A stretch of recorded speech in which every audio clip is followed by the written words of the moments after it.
Welcome to another edition of the Gridiron Report. I'm Jarret Johnson. I'm joined by the mighty Joe Yeager. Mighty Joe, man, we've been breaking down these position groups on the team since spring ball ended. We talked, linebackers. We've talked, what else? Running backs. Now we're talking receivers. Overall, what's the outlook for Texas Tech receivers next season? Yeah, I think there's ability there, and I'm assuming we're talking about tight ends as well. We're going to count those in with the receivers, and I think there's ability there in the starting lineup. I think depth is the question mark right now, but you definitely got some players. I mean, obviously Vasher is a guy who's, I think he's got maybe second team All-American ability. If he can put it all together and play up to his potential for the entire season, he's capable of doing that. Mannix McLean is a guy that you expect him to be sort of your bell cow on the inside. He could wind up being your most productive receiver. Yeah, wouldn't be surprised. Wouldn't be surprised. And just to be clear, he got his. It was expected, but you never know with the NCAA. He actually received his hardship waiver from the NCAA, which will make him immediately eligible next season. The Midland native transferred to Texas Tech to be closer to his ailing mother. Yeah, and classic inside Texas Tech receiver, really should he should lead the team in receptions. Yeah. And probably third down conversions as well, I would suspect. And then listen, you got Seth Collins, who did some good things last year. Yes. He actually was a little bit better than I thought he was going to be perfectly honest. And so I like him pretty well as well. Keyshawn Carter is a guy, yes. Your speed merchant there. Guy stretches the field, mainly on the inside. And he started out pretty strong last year as a freshman, but then he kind of faded back into the woodwork a little bit. Time. Yeah, he really didn't.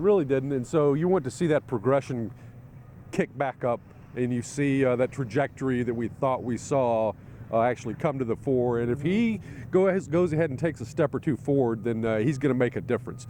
Now, as far as your tight ends go, obviously you got the big kid coming in, Kuntz, Travis Kuntz, who's looks like the genuine article there. So I tell you, the guy that I'm kind of interested in, and I think is going to be a real steal for Texas Tech, is going to be Gonzalez. Simon Gonzalez. Yeah. That's a guy that he just flashes, and he's getting reps in the first two, right now. I think those two guys can be a really solid pair of tight ends for you right there. So you factor in all those other guys, and I think you've got, like I said, a good group right at the top, but shallow. We got the grad transfer Turner, RJ Turner, who's going to help out in that regard.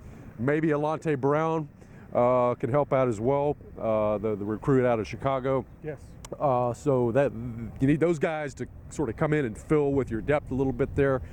But it's still a lean group, and the guys that got to play well, who you expect to play well, and you can't afford a lot of injuries.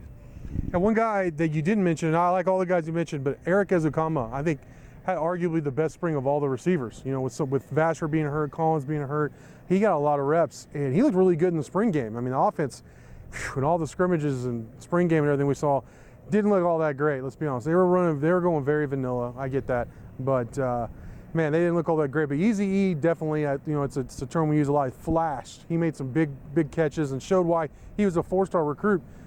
Just 2 classes ago. So he redshirted last year. He's a big dude. He's fast. I think he's going to be a star if given the opportunity. I think he will be given that opportunity this year, and he's going to make some big plays for you. I look for him to just continue to get better. But overall, I think receivers are probably going to be better than what they look like in the spring. I think that's my opinion. One thing I did take from Cliff Kingsbury that I thought was really wise was when asking him before last year, you're replacing all these receivers. How are you going to do it? And he was like, look, this is Texas Tech. It doesn't matter who's coaching, it doesn't matter who's here. This place always produces receivers. There's always somebody steps up the next year. And I think, honestly, the depth chart looks better now than it did this time a year ago. I mean, look what Antoine Wesley did. You saw that coming, but not many other people did.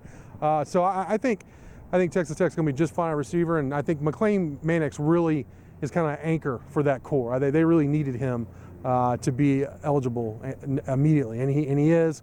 And I think if healthy, he's going to be a big part of what the Red Raiders do next season. But Mighty Joe, great stuff from you as always. Thank you all for watching, and until next time.